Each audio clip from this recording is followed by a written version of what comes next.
everybody, and welcome to Dine with the Divine. I'm Ashley, your host, and together we'll be exploring the mystical, the magical, and everything in between. On today's episode, we're going to be chatting a lot about the Oracle of Delphi and the ever mysterious Nostradamus. So, we have a fantastic episode for you all today. I hope everybody's doing well. And I hope if you're not, I hope your week gets much better. We have a fantastic guest as always. Today we have Ashley, known in the onlines as the Pythian Priestess. She is an initiated priestess who practices Western Hermeticism and ceremonial magic, as well as witchcraft. She has been studying and practicing witchcraft over half of her life. She rose to TikTok fame in 2019 and has been teaching magic online at the Pythian Mystery School. Good grief. Ashley, the Pythian Priestess, has a BA in philosophy and theology and a master's in writing and producing for TV. Very accomplished. She also volunteers at the Manly P. Hall University of Philosophical Research, where she's taken several classes and earned certificates in the esoteric studies. She currently lives in LA, where she works as a TV and media producer. How are you doing today, Ashley?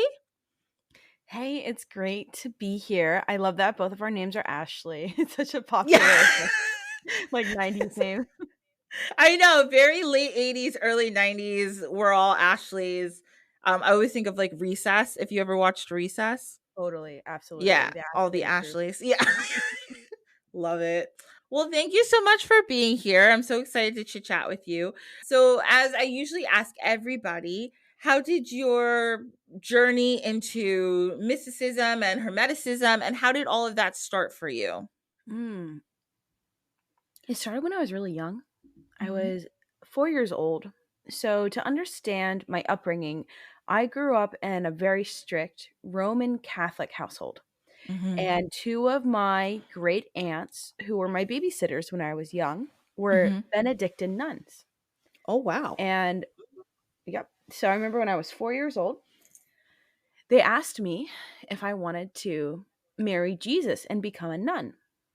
I said, Mhm. "No, I don't want to do that. I want to be a priest Mhm. because he obviously has the real power." Mhm. And they said, "No, you can't do that because you're a girl." And I was like, "Oh, well, then I don't care about religion anymore because religion didn't care about me or like how I wanted to Mhm. connect to God." So I spent 14 years in Catholic school scraping any bits of information I could find in the early OOs, trying to find books, reputable websites, trying to learn anything I could about magic. And I was so blessed moving out to Los Angeles, and there've been people along the way who have helped me, boyfriends, like their moms, and it was able to really unfold for me in a variety of ways, but it's really been my whole life. Wow. Wow. Your two great aunts were both nuns. Wow. Yes, they were Benedictine nuns. They wore their habits daily. Um, Mm. and, that they were a really big part of my life growing up. Mm. I think, oh, that is so interesting. I think it's so interesting that you, at a young age, were like, yeah, I want to have this connection to this God, a higher power, this spirit. But also, like, why do I have to be like a rung down? Like, why can't I get to the top of that connection? Like, that's such a insightful thing to think when you're young. Yeah, Yeah. I was really like frustrated because like I knew what nuns did, and nuns Mm-hmm. prayed and they helped people, but the priest was the special guy who got to touch the body of Christ. And to me, that was like, wow, to be Mm-hmm. able to like touch God, that is so special. I want to be able to do that. And they're like, oh Mm-hmm. no, not for you. Your your cousins can though. Yeah. It's like, uh, it's crazy when you think of how many people, and when we're talking in the guise of like, we'll just say Catholicism, because that's what you're talking about, how many women or people who identify as women want to do that. They're like, no, but like, this is what I want to do. I want to guide people. I want to help people. I want to really sit and learn. And well, you can, but to a point. You just have to marry Jesus instead. Some people really want to dedicate, and this, all over different religions, they want to dedicate their life to either their prophet or their God, whatever. And to think that just because of one's gender, you're being told, oh, you want to do this thing that's so powerful and maybe possibly extremely healing and life affirming for you, but it's like, you're a girl, don't do that. Yeah.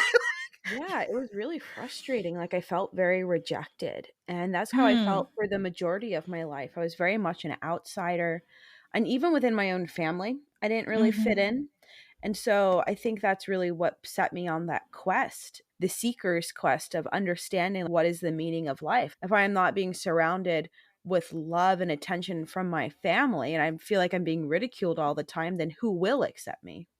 So, okay, that's fascinating. So, like you said, you're to figure out what you could do to keep your connection when you were in school. One of our other guests said like the Catholicism to witch pipeline is strong, which she was right.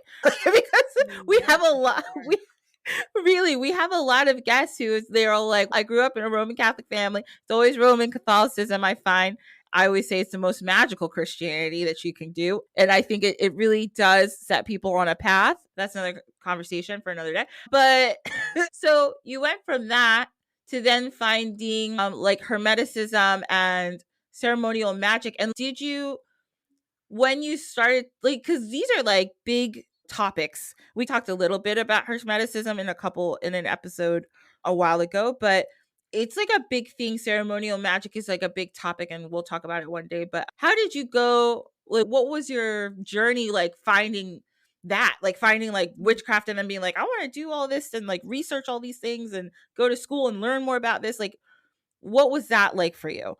So I was in high school really searching for a truth with a Mm-hmm. capital T. Like, Mm-hmm. what is the truth of the universe? Why am I here? What is my purpose? All of those really teenage angsty questions. When I got to undergrad or college, I took a philosophy introduction course because I was really interested in philosophy, but I didn't quite understand what it was. Mm-hmm. And my introduction to philosophy was a lot of the ancients. So we talked about Plato, and then we moved on to like Rene and Descartes, which are more contemporary. But Mm-hmm. those I started finding those were the people who were hitting on the topics that I was interested in. What is the nature of the universe? Even Plato Mm-hmm. talks about like reincarnation at some point, and it was during those 4 years that I started picking up on, I'm like, "Okay, so philosophy has a metaphysical side to it, Mm-hmm. but nobody wants to talk about it. It's not popular in the academic circles because it's considered woo-woo." And I was like the queen of the woo-woo. Like I aced metaphysics, like I really enjoyed that. And it wasn't until I moved to Los Angeles when I became familiar with the Philosophical Research Society that Manly P. Hall was my Mm-hmm. introduction to Hermeticism, which is an incredibly broad topic. So first of all, Mm-hmm. the word hermetic means sealed. So it Mm-hmm. means that you don't talk about it. So, like, when I say hermetic, it's not necessarily the name of the group or even like the Yeah. it's I'm telling you, like, I'm not gonna tell you. Yeah, yeah, yeah, yeah, I understand. Yeah. So Hermeticism is a mixture that really comes from Egypt, but even before that with the Babylonians and the I'm gonna forget the names. Hold on a second. Chaldean oracles, which was Assyrian, etc. So it all comes really from the Middle East. And then you have this thing called syncretism, where things start to bleed out from the Middle East going into Egypt. And then Egypt really like Mhm, becomes a powerhouse and has their mythologies and their belief systems that some were borrowed from the mhm, ancient East. So for example, the goddess I work with, the Greek Isis, is the Egyptian Osset, and mhm. the Sumerian, like Ishtar. Yeah. So you see how that lineage goes back. And Hermeticism is accumulation of all of that, but it's like a lot more too. So it's ancient Babylonian, Sumerian, Assyrian, Egyptian, Hellenistic, Mhm, Greek, Phoenician, and you get this big mixture. So when it mm, gets to magic in the ceremonial sense, a lot of what you're looking at is stuff that comes from which would be the Judaic and Chaldean oracles. mm. Wow, okay. That's super interesting. And yeah, obviously, like you said, it means sealed. And like I've only ever, what I know of her, like the Hermeticism is from like a historical standpoint. So that's like what we've talked about in the past, like where's the word come from, and like what this and the different groups that we do know that were formed around this subject in general. Like we talked about the Golden Dawn and stuff like that before. Oh, Yeah. So there's obviously, I don't know what they did, but they were a secret society. That's none of my business. I just know they existed, and I know some people who were in it because it's recorded. But yeah, that's fascinating. And it's really interesting that all those things have survived those thousands of years. You know what I mean? You think about that, you're like, damn, the what we all learn in history class when you're, I don't know how old you are, maybe fifth or sixth grade, when you learn about the Fertile Crescent and oh, the right. Yeah. yeah, Mhm. this is what you're talking about. These people in Mesopotamia and that kind of that area when all this started. So that's absolutely fascinating. Wow. Okay. So then you went to school, and you went to school for philosophy and theology. Right. So yeah. So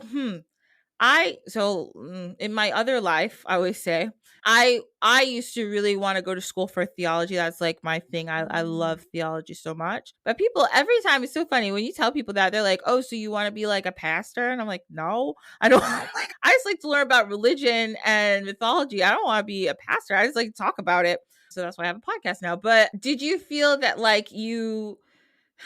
feel that in school, like in the academic sense, did you get out of it what you felt like you wanted to get out of that kind of education about philosophy? Did it help you answer questions for yourself, or was it like you wanted to do something more with it that you're doing? Did you even know that you were going to do teaching magic to other people and this kind of thing yet? Or was it just like for your own Oh, knowledge no. at first? Okay. No, no, no, I didn't think I'd be teaching people. It was very shameful. Like, people didn't Mm, think what I was doing was cool. They were like, "Oh, you're a weirdo. Like, why aren't you mhm, adhering to science?" And I am adhering to science, but when I mhm. took philosophy of science, it makes your brain go twisty-turny, upside down, inside out. And you're like, "Well, what if there's" I have a difficult time thinking that everything is just chaos. I think the world is too organized, nature is Mhm, wonderful, like, it's not random.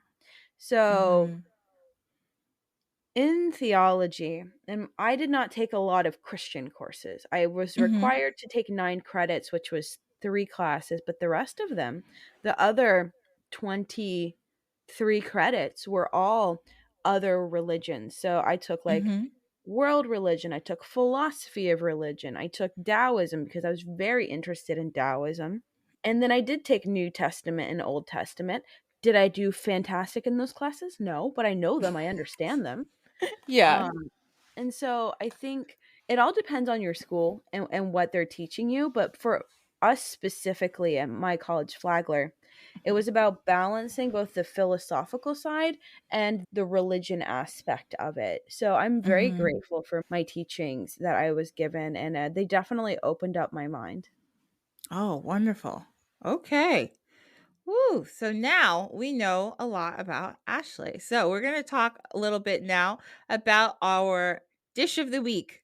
So this week we have one small dish. And as I said before, we're going to be talking about Nostradamus later. And one thing that I'll tell you before we start talking about him is that Nostradamus made what do you call it? A materia medica, I think we're going to call it. I think that's what it's called. It's like a book of like herbal medicine that he had written. So, but he also wrote some fun recipes. And one of them was candied orange peels. And I was like, okay, this is cute. So, okay, so this is how you make a candied orange peel according to Nostradamus. He said, take some orange and cut them into 4 or 6 sections. Is it candy orange peels or candied oranges? All right, it's oranges. Sorry, just candied oranges. Okay. Yeah, I was like, I wrote peels. I don't know why I wrote that. Sorry. So take some oranges and cut them into 4 or 6 sections, but at least four. And then you remove the inside so that nothing remains except the peel. Oh, maybe I'm wrong. Okay, don't worry. I'm just going to read this. With the flesh and the pips removed. Now take your peel and leave it to soak in good, clean water.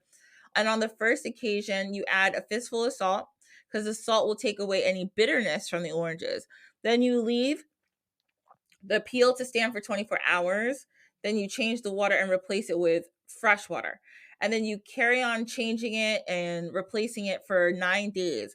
And at the end of the 9 days, you boil the peels in good spring water until there you test it with a pin and make sure it's soft, and then it will go through easily and then you can eat them. So All right, that's candied orange peels with Nostradamus, everybody. It I hope sounds you good. enjoyed that. Yeah, Yeah, it sounds like a marmalade kind of situation, mm. like a orange jam. So thank you, Nostradamus, for doing that. Hey, it's me again. I hope you're enjoying this episode. I just wanted to remind you that if you can't get enough of me and the episode, there is an option to hear more. Don't forget about our Diners Club membership. So, if you want to come in and you want to join the Diners Club, you're more than welcome.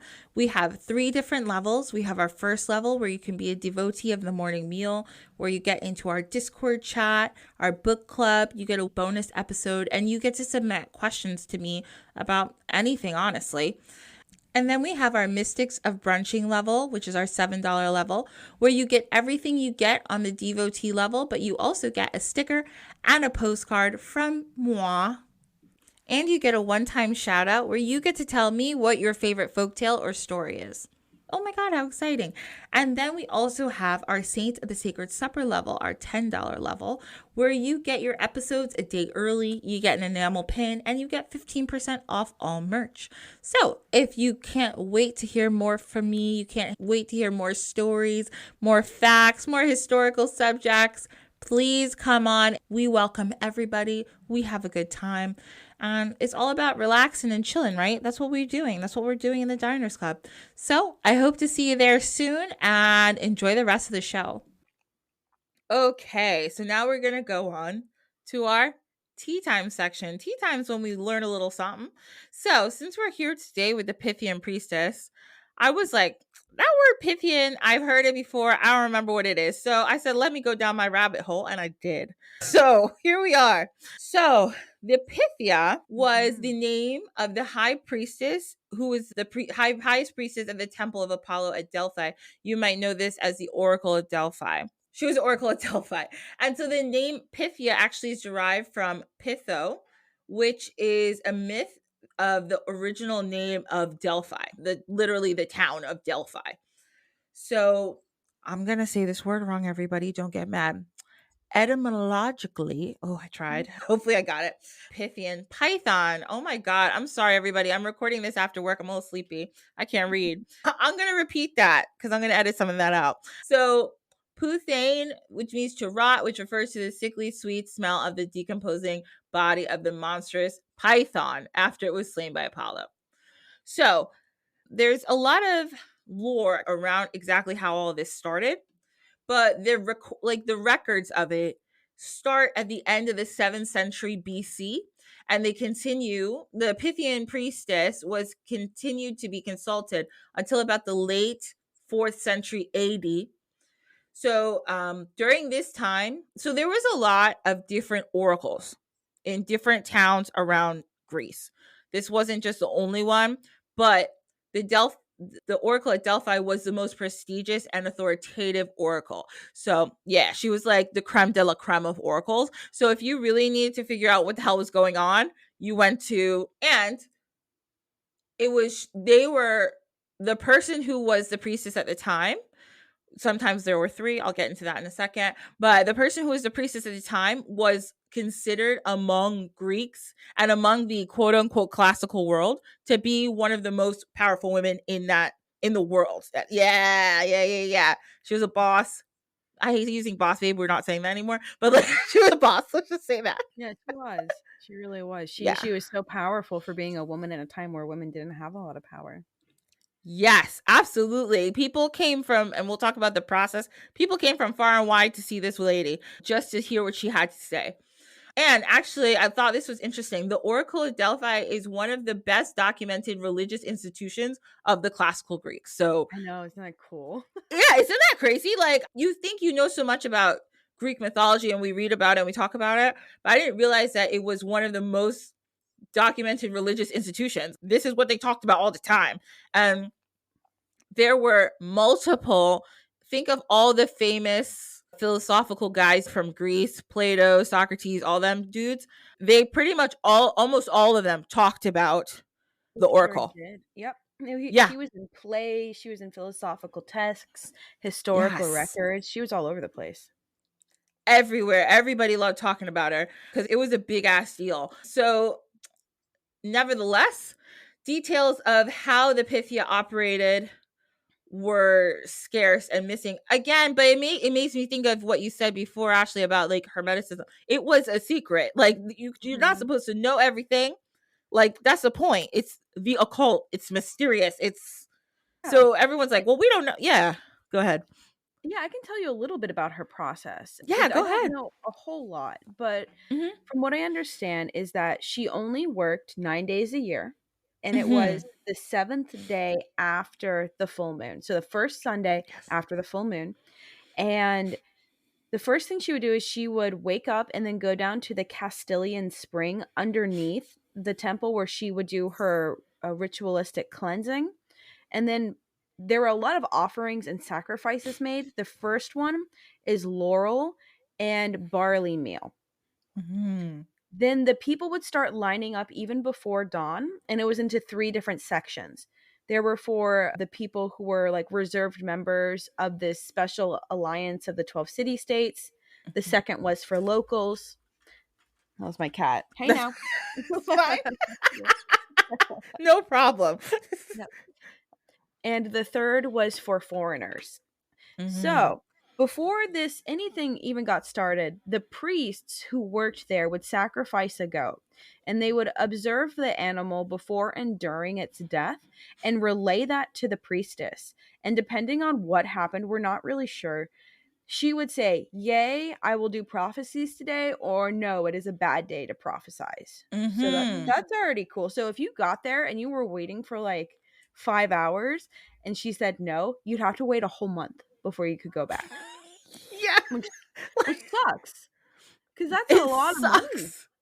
No, for real. And like you think about transportation, right? You had to Mhm. get there and it was by horseback if you were lucky. You're If you lucky. yeah, if you weren't walking, you could have been walking for days. You and these are the days when walking on the road was dangerous because you could just Super. get yeah, you could just be robbed like all the time. This is just Yep. what happened. So Not safe. not safe. People were risking their lives to come see the oracle. So, yeah, thank you for saying that because that's more deep down in my notes. And I think I'll have something else to say about that too. That was a perfect explanation. Thank you so much. Yeah. So, yes. So there was that. And again, we'll go back into it. So, one of the main stories is that the Pythia would give the statement, whatever they were going to say, and they would sometimes they would be in a frenzied state. So what they would do, and there's a very famous painting that I'll try to put up. Everybody's seen this painting. Mhm. It's like a little stool. There's a woman sitting on a stool, and there's a crack on the ground in front of her, and there's like vapors coming out of the ground. So, and I know you're like, I never seen this painting, but I promise if I Yeah. showed you, you'd seen it. Yeah, everyone's seen this painting. So that's the Oracle of Delphi, and they say that there was this vapor coming from the ground, and that when it would come up, the oracle, the Pythia would like go into this state, could be a frenzied state at time, and say said she would speak gibberish, Well, but kind of. Yeah, just kind of nonsense. it was nonsense. But then what they would say, so it's two things that people said. Number one, they said that sometimes she would start with nonsense, but then it would turn into diatactic hexameter, so like a poetic speech. So Mhm. if you've ever read any classic Greek literature, think like the Odyssey or something like that. If you've ever read anything like that and you notice that the way they write it, that is the way they said that she would speak when she would start relaying the message. But some scholars say that they don't think that's what actually happened. They think that she would just say whatever she said, and then like poets and stuff would then interpret it and write it in this form. Yeah, they think that. And then there's also well, it goes along with that. I'll tell you in a second. Okay, I'm getting ahead of myself. But yes, so that's one of the big thoughts, and it does make a lot of sense, right?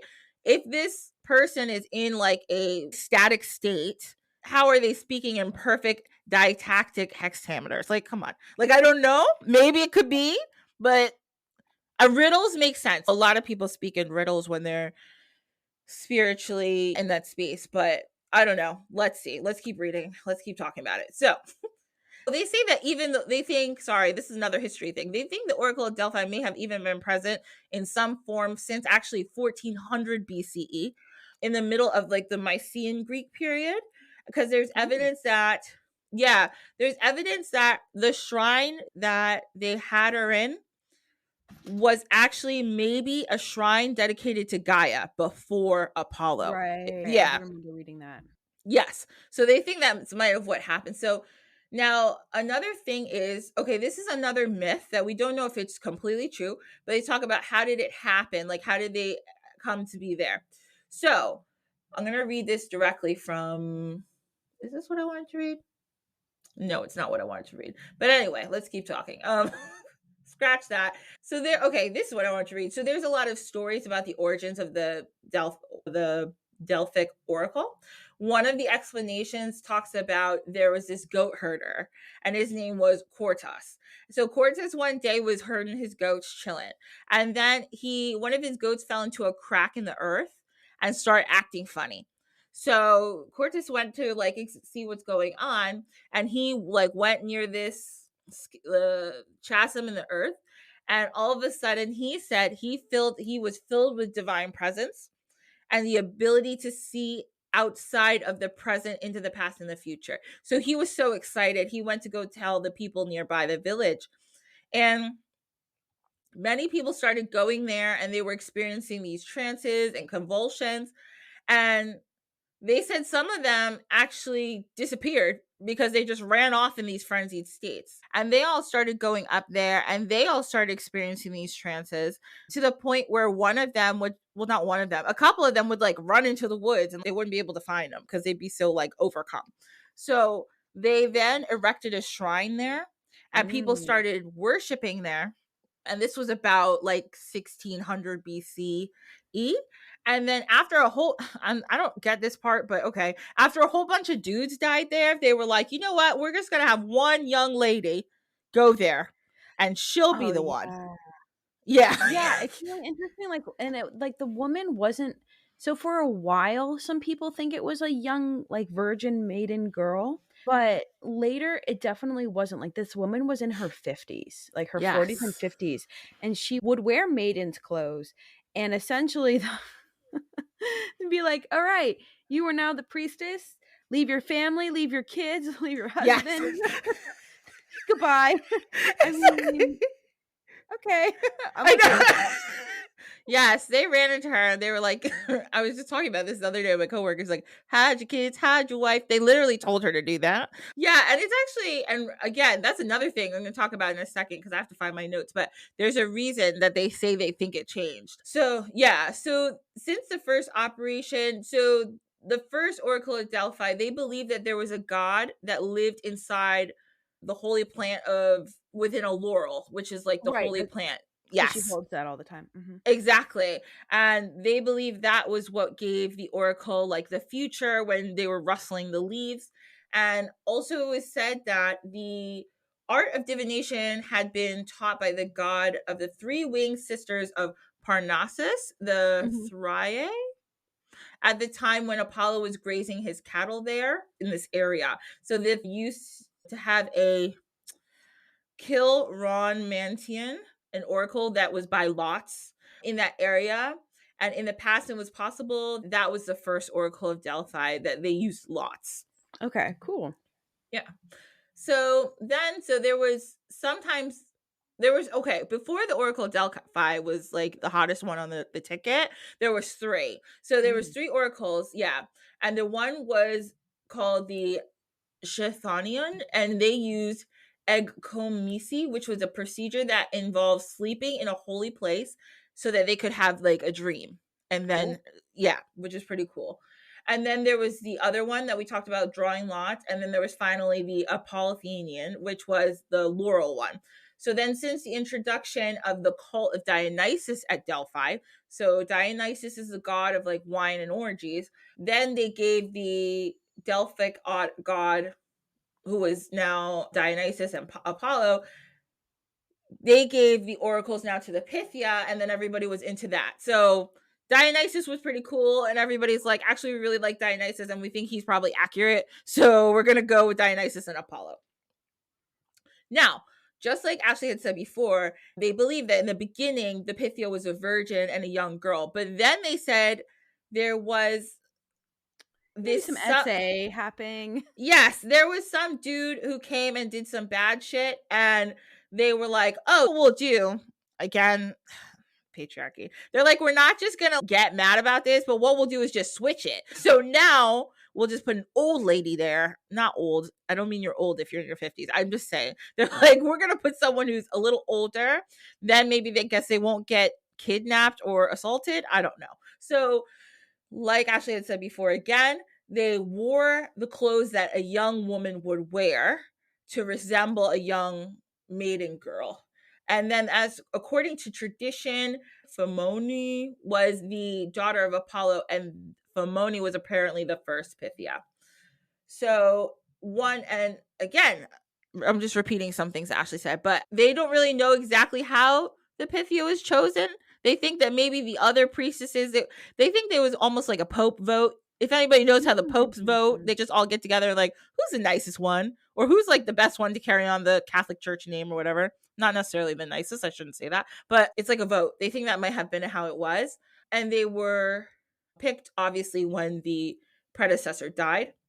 All the women who were picked were natives of Delphi, and they were required to have a completely sober life and be of, quote, good character, whatever that meant to them. So, again, upon assuming their role as the Pythia, they ceased all family responsibilities, marital relations, and individual identity. Again, they could have been married, they could have already had kids, but you couldn't hang with them anymore if you became the Pythia. Right. And in the heyday of the oracle, the Pythia may have been chosen from an influential family and well educated in geography, politics, history, philosophy, and the arts. And that's another reason I read they thought that maybe she did speak in that hexameter, because they were like, Right. they're like, if she knew poetry really well and like how to speak in this, like the way like an educated, quote unquote, educated person at the time would talk or write, they were like, maybe she did. Like, that's how she spoke because she knew that's what would be expected of somebody who had her level of education. But later on, in later periods, they chose women who were uneducated or peasants. On purpose, yeah. Yes, exactly, on purpose. And they think that's when they probably had to start having people like translate it into the hexameter, because those women wouldn't necessarily know that, especially if they couldn't read. Like, how No, would they, definitely not. how would they know any of that? So let's see what else we're going to talk about here. So it was a very respectable career for a Greek woman. Like we said at the beginning, it was like the highest level that you could be at, basically, for a woman. They had a lot of liberties, and they were actually rewarded with freedom from taxation. So basically, like a Amazing. church, or any religious institution. Yeah. They're like, oh, girl, you don't have to pay taxes because you're doing something for society.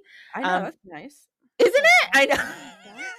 They don't need my 4 gold coins this year. This is great. They had the right to own property. They could attend public events, and they had a salary and housing provided by the state. And they were allowed to do a range of duties depending on their affiliation, and often got to wear gold crowns, which is like awesome. I'd love a gold crown. During the main popularity, so this is what I was saying before, during the like when it was really popular, they think there may have been like 3 women at a time being Pythia. So they would like, there would be like 1 and 2, and the third one would be like on standby, just like in Mhm. case. And again, this is again going with what Ashley had said earlier. There was 1 day a month that the priestess could even do. It wasn't, and it was only the 9 months out of the year. And they said that they were like, oh, it's because the other 3 months Apollo deserts the temple, and Right. he has to go hang out with Dionysus. Because yeah, he was like Right. Dionysus. Yeah. Exactly. He has to go chill with his brother. So we can't do oracles. But also they made the point, like historians were like, but also it was like cold. So so they were like, it may have just been like too cold to be hanging out outside the whole time. And they were like, yeah, maybe she just didn't want to be in the cold. And other people were like, yeah, it's really rough to get there this time of year. Because those other 9 months were the warmer months. Probably like your spring, your fall, and your summer. So at the end of each period, the Pythia would be like completely exhausted. Apparently, these sessions were like so exhausted. And I feel like a lot of people who read tarot or do other types of divination, you can relate. It's just tiring, like for us. So I can imagine what this lady was going through. Yeah, and she's also like inhaling stuff, so Yeah. it probably like messed her up too. Yeah. She's inhaling all these fumes, which God knows what it was. They still don't really know what it was. Just so you know that. Spoiler alert. Not really. So she would do all these, like the fasting, the purification, like Ashley said. She would do all that. And there would also, a priest would, so after the 7th month of the year, she would be led to 2 ocular priests with her face veiled in purple. And the priest would then declaim, servant of the Delphinian Apollo, go to the Castilian spring, wash in its silvery eddies, and return cleansed to the temple. Guard your lips from offense to those who ask for oracles. Let the gods' answer come, pure from all private fault. So she would do her ritual, then she would come in, and outside the temple it said, know thyself, nothing to excess, surety brings ruin, or it would say, make a pledge and mischief is nigh. That's interesting. And all those things seem to play like an important part in the ritual. She would remove her purple veil. She was usually wearing like a short white dress. Again, like if you see this picture, you'll know what I'm talking about. And then the whole thing would happen with the goat. A live goat would be set in front of the altar sprinkled with water. If the kid, meaning the small goat, trembled from the hooves upwards, it was considered a good omen for the oracle. But if it did not, the inquirer was considered to have been rejected by the god, and the consultation would be terminated. If it was a good omen, however, the goat would subsequently be sacrificed to Apollo. In turn, the animal's organs, particularly its liver, were examined to ensure signs of were favorable, and then burned outside the altar of Chios. The rising smoke was a signal that the oracle was open. The oracle then descended the Atiton, which was Greek for inaccessible, and mounted her tripod seat, holding laurel leaves and a dish of castitis spring water, which into she gazed. Nearby was the omphalos, which was Greek for navel, which was flanked by 2 solid gold eagles representing the authority of Zeus, and the cleft from which emerged a sacred Numia. Okay. That's a lot. Yeah, that's a lot of Greek. A lot of ancient Greek. Yeah. So when the Pythia was not available, they had like almost consultants that could help with simple no, yes or no questions to different people. They would use colored beans for their divination system instead. Now, all these people know how that worked. We don't. Yeah, know. nobody knows. Yeah, they just like they knew, but they didn't write it down for us, and that's fine. All right, so there was a little bit of a process to journey to Delphi. First, like I said, you had to get there, and you had to start to get in the mindset. Again, it reminds me of a lot of people who do readings or mediumship or whether it's tarot, whatever kind of divination you do, runes, whatever. People will tell people, look, like the reading or the healing has already begun when you ask for it. So they had to get into that mindset like on their way. So the journey may have been hard, but they were like excited because they're like, oh, I'm gonna go see the oracle. She's gonna answer my questions. It's gonna be awesome. Then you would get there, and the person who wants to ask a question gets interviewed by like the like other priestesses and people around, because they have to see, is this a good question or is this a bad question? And then if you come and you're like, okay, this is a good question, they'll be like, this is how you need to ask the question. This reminds me a lot of like how even I do readings with people, because sometimes they ask me questions, I'm like, that's not, I don't say this, but I'm like, that's a bad question. I'm like, why don't we talk about it this way? Yeah, totally. And like Yeah. sometimes I read accounts of things that they were asked, and I'm like, it's like stuff people still ask today. Like, is my wife cheating on me? Is like it is really interesting. Like, how should I make money? And it's like, Yeah. oh yeah, y'all had the same problems we have now. I know. I was just talking about this the other day too. I was like, you think of like a teenage girl and teenage boys, teenage anybody in any time, they all have the same problems with having a crush. Like I'm sure there was like a teenage boy in the year 4 who was just like, damn, that girl down the street, she has cute goats. And I always see her and her goats. And she's so cute. Like, they had the same thing. Totally. Yeah. And they were writing in their journals about it. So people back then, they had the same problems we have. People like, life was so much simpler. I'm like, I don't know if it was. I think they had exactly the same problems, just in different situations. So yeah, they would go, and then the priest who worked at the temple and the other people working at the temple would be like, okay, this is how you have to ask this is how you have to ask the Pythia. And they'd be like, okay. Then they would get to visit the oracle. They would be divided into groups, obviously. And then they'd be led into the temple, and they have to put the question to the Pythia, and they receive the answer, and then they just go. No follow-ups. Just leave. You have to go. Yeah, and it's really expensive because you had to pay for the journey there. You have to pay the entrance fee, which is a small cake. It's like made of honey and barley, and it's like an offering to Apollo that got burned later. You had to pay for the second goat sacrifice. So like this like adds up. And especially like let's say you get denied and like the priestess isn't doing stuff, you have to wait a whole nother month. Like Yes.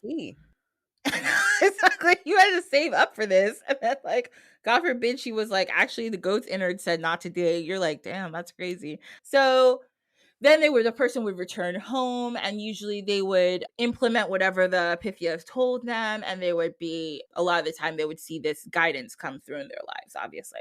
So kings, queens, especially of times of war, a lot of kings would go to the oracle. You think of like in 300, like they would go to the oracle and be like, yeah, I think of that movie all the time when yeah, like people talk about Pythia. It yeah, probably wasn't that cool. yeah.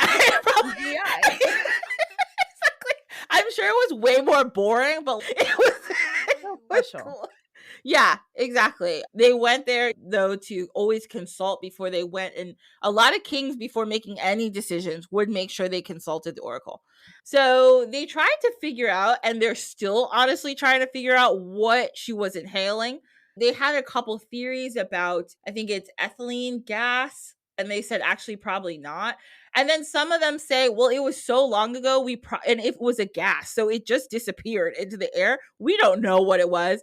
And then some people say, because there are so many volcanoes around there, there's volcanic activity, that it may have been like volcanic fumes.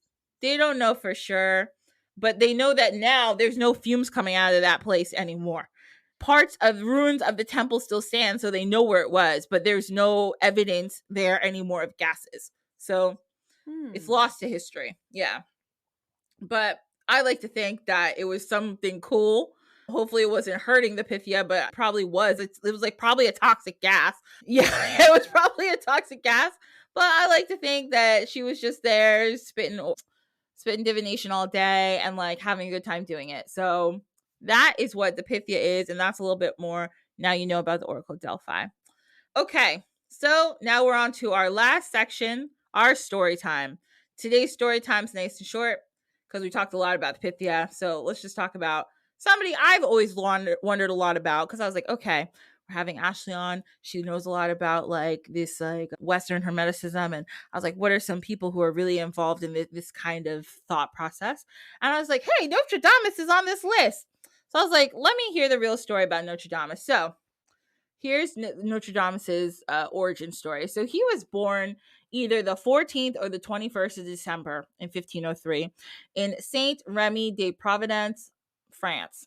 And again, I'm not French. I apologize for my pronunciations for anybody who does speak French well. I know it's all wrong. I apologize. His birthplace still exists. You can go visit it. And he was baptized Michel, or like Michael in French. So he was one of 9 children. His dad's name was Jacques de Nostradamus, and his mom's name was Ranieri, who was a granddaughter of Pierre de Saint Remy, who worked as a physician in Saint Remy, where he was from. His dad Jacques' family was actually originally Jewish, but his grandfather, Nostradamus' grandfather, was a money and grain dealer converted to Catholicism around 1459 and took the Christian name Pierre and the surname Notre, which means Our Lady, because that was the day that his conversion happened.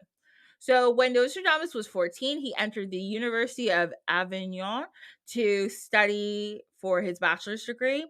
So after a little bit more than a year, he studied grammar, rhetoric and logic, which is interesting. He was forced to leave Avignon because basically it was COVID times, but it was plague times. So they had to close the school because they're like, everybody out here is getting the plague and we got to stop it. So he traveled the countryside now for the next 8 years researching herbal remedies. So I think he wanted to be a doctor. Then in 1529, after a while, he was working as an apothecary. So now back then, to work, okay, so now we know this apothecary is somewhere you can usually go get like herbal remedies and stuff or herbs. Back then, to work as an apothecary was basically like an herbal medicine doctor. So you were working like a doctor, but you weren't like a licensed doctor. He entered the University of Montpellier to study to get actually his doctorate in medicine. But while he was there, he was still working as an apothecary. Then they found out he was doing that and they were like, oh no, you can't do that. You can't study to be a doctor, but also be out here shitting on other doctors and giving country folk herbal remedies. They said, oh, and they kicked him out of school. Yeah, not good. Yeah. Yeah. They were like, maybe help don't do small that. people. Don't do that. Yeah. They're like, how dare you help people who can't afford medical treatment, jerk. And but people around him called him doctor because the people who saw him were like, you're helping us, like, thank you so much.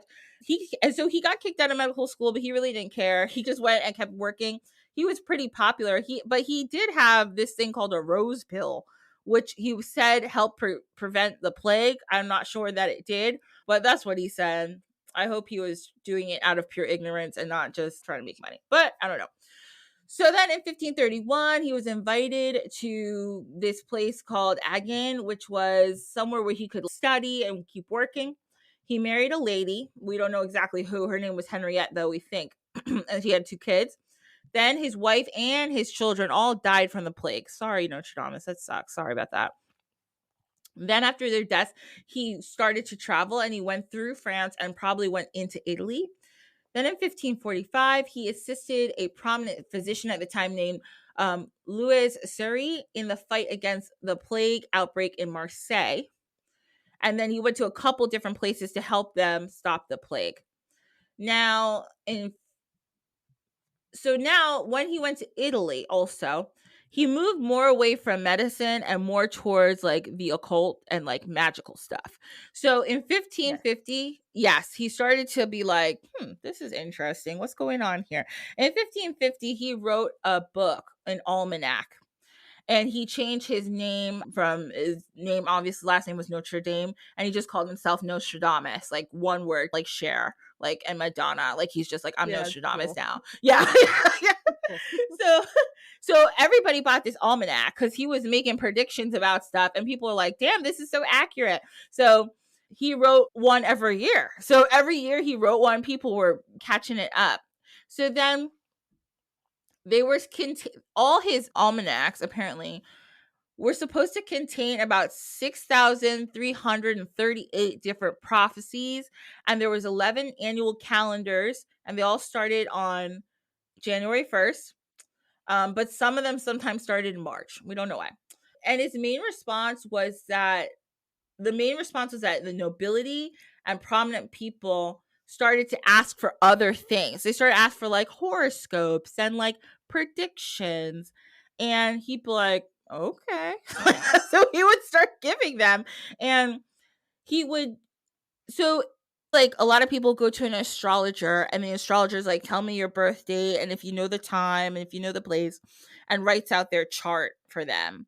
What Nostradamus would do, because he didn't have time for all that, is he would be like, tell me when you were born. And they'd be like, this is when I was born. And he'd be like, okay. And he would just come up with a chart and he'd be like, this is probably your chart.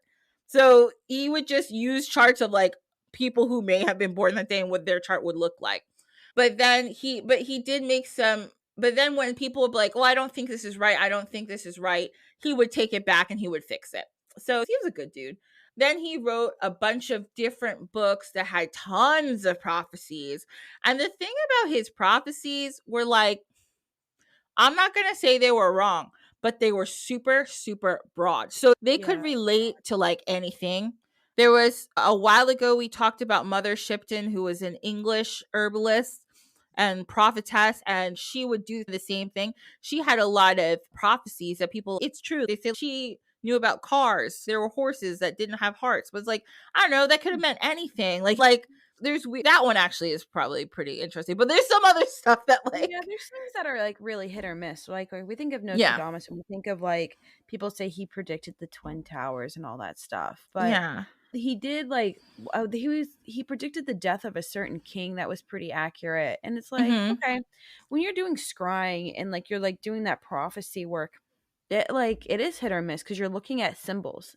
It's all Yes, metaphor. absolutely. Yeah, it's all like an educated guess. And I feel very strongly that, like, when you're doing this kind of work, like, you can only see so far into the future. That's how I feel. Other people feel differently. That's totally fine. But I think he probably made a lot more predictions that made sense for his time. But now, if you look at them, you'd be like, huh, that could mean like 17 different things now. But I think for his time, he was saying a lot of stuff that made a lot of sense. Like he predicted the death of this king and all this different kind of stuff. So I think people thought it well. Some people thought that Nostradamus, now this is super interesting because Nostradamus, this is it. Now think about it, this is the 1500s. This is when people were getting a little crazy with the whole burning people and stuff like that.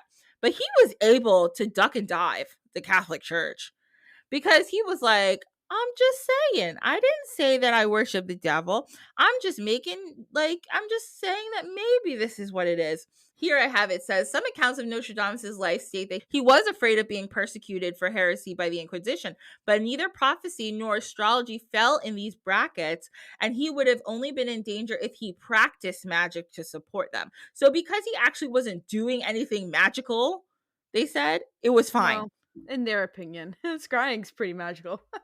It's 100% magical. He was definitely doing magic. They just were like, oh, no, it's not magic. Like, it was magic, but It's just according not to all the that law, technicality. Yeah. yeah, exactly.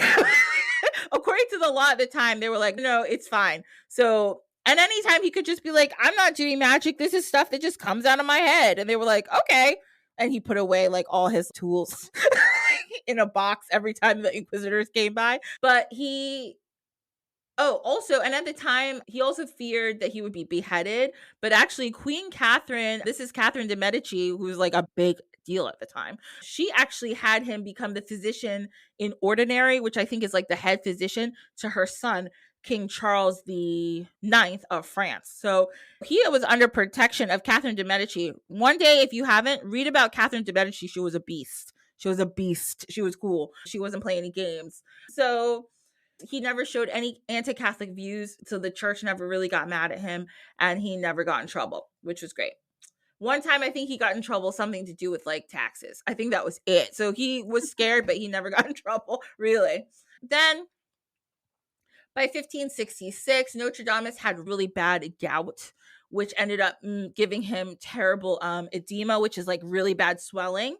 Mm. And it wasn't able to walk. And then he summoned a lawyer.